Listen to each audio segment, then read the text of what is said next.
ये अनसर्टेनिटी जारी रहेगी अभी भी, लेकिन अभी जो बाजार है उसको कैसे देखा जाए, सबसे बड़ा सवाल यही उठता है। अनु सिंघल साहब, ये जो बाजार है जिस तरीके से एक रेंज बाउंड में घूम रहा है, इसको क्या कहा जाए, कैसे डिफाइन करें कि अच्छा रहेगा? क्या इसको हम कहें कि बाजार सुस्त है, या फिर ये कहें कि बाजार मजबूत है? जी देखो अभी बना हुआ है, बहुत ज्यादा गिर नहीं रहा है नीचे। आप कैसे इसको देखते हैं?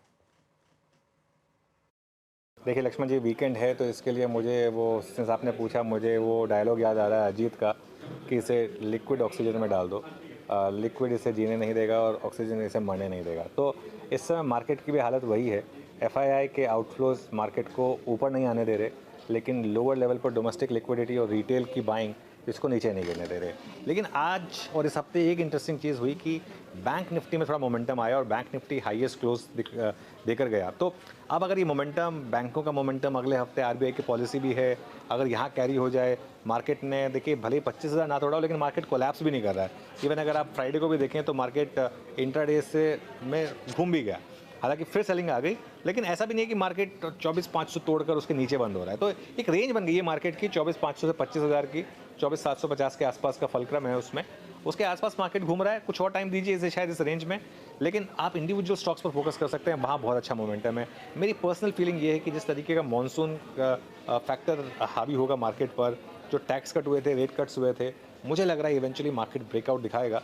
लेकिन खैर फाइनल डिसीजन तो मार्केट का ही होगा।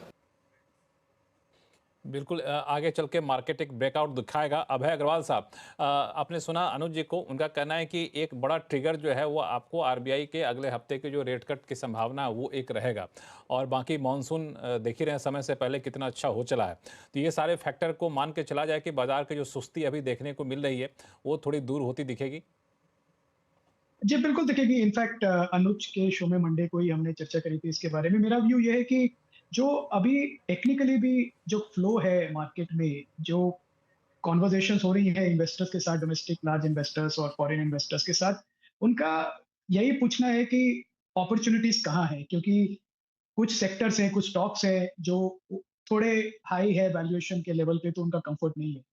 अपॉर्च्युनिटी सब ढूँढ रहे हैं इन्वेस्ट करने की।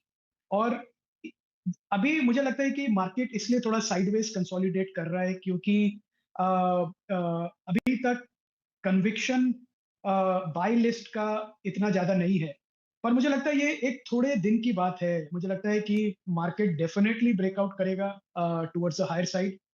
वो अगले महीने करेगा या उसके बाद करेगा, पर करेगा ज़रूर, क्योंकि जिस तरह का फ्लोज़ मार्केट में आने वाले हैं, जो दिख रहे हैं, कन्वर्सेशन जिस जिस जिस तरह की हो रही है, तो मुझे लगता है वो जो टेक्निकल फैक्टर है कि मार्केट में पॉजिटिव फ्लोज इतने ज्यादा नहीं आ रहे कि मार्केट ब्रेकआउट करे, वो अपने आप फिक्स हो जाएगा अगले महीने भर में।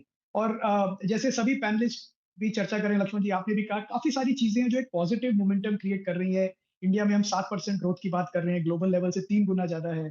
दूसरी तरफ हमारा इन्फ्लेशन अंडर कंट्रोल है। जो एग्री इकोनॉमी है, मानसून के चलते वो और पिक हो जाएगी। डोमेस्टिक मैन्युफैक्चरिंग पिकअप हो रही है, कंजम्पशन पिकअप हो रहा है, एक्सपोर्ट्स हम अच्छा कर रहे हैं। तो आई थिंक एक पॉलिटिकल लेवल पे भी स्टेबिलिटी है। तो आई थिंक ये सब चीजें देखें मिलके तो ज्यादा वेट नहीं करने पड़ेगा, मुझे लगता है एक मार्केट को न्यू हाइस पे देखने के लिए। भारतीय बाज़ारों में इस प्रकार से जिस प्रकार माहौल चलता हुआ नज़र आ रहा है, जीडीपी डेटा बहुत ही शानदार आने के कारण ये भारतीय बाज़ारों के लिए काफ़ी ज़बरदस्त अपॉर्चुनिटी भी साबित हो सकती है। जिस प्रकार से भारतीय बाज़ार फ़िलहाल काम करते हुए नज़र आ रहे हैं, निफ्टी जो कि 55,000 के ऊपर है, बैंक निफ्टी जो कि 24,750 के लगभग चलता हुआ नज़र आ रहा है। यदि बाज़ार निफ्टी 25,125 पार कर लेता है तो उसके बाद 25,500, 25,800 तक जो है निफ्टी जाने में सक्षम है। सपोर्ट जोन है 24,700, 24,500, अच्छे खासे सपोर्ट जोन है। फिलहाल बाज़ार 24,500 से 24,900 जो 25,000 के रेंज में कामकाज करता हुआ नज़र आ रहा है। ये रेंज टूटती है उसके बाद ही बाज़ार में काफ़ी ज़बरदस्त तेज़ी का मूड माहौल देखने को मिलेगा। एफआईएज भी भारतीय बाज़ारों में काफ़ी अच्छा कामकाज करते हुए नज़र आ रहे हैं। अभी भी एफआई भारतीय बाज़ारों में डटे रहे और अच्छी खासी जो है इन्वेस्टमेंट भारतीय बाज़ार एफआईएज भारतीय बाज़ारों में करे तो फिर भारतीय बाज़ारों को रोकने वाला कोई नहीं है। फ़िलहाल ये छोटी मोटी कमज़ोरी से भारतीय बाज़ार गिरने वाला नहीं है। यदि बाज़ार को गिरना होता तो पहले ही एक साथ गिरता हुआ नज़र आता, लेकिन भारतीय बाज़ार फ़िलहाल एक बड़ी तेज़ी के बाद कंसोलिडेशन के मूड माहौल में है और ये तेज़ी और आते ही भारतीय बाज़ारों में ज़बरदस्त रुझान देखने को मिलेगा। तो ये सभी चीज़ें काफ़ी इंपॉर्टेंट भारतीय बाज़ारों के लिए रहती हुई नज़र आएगी।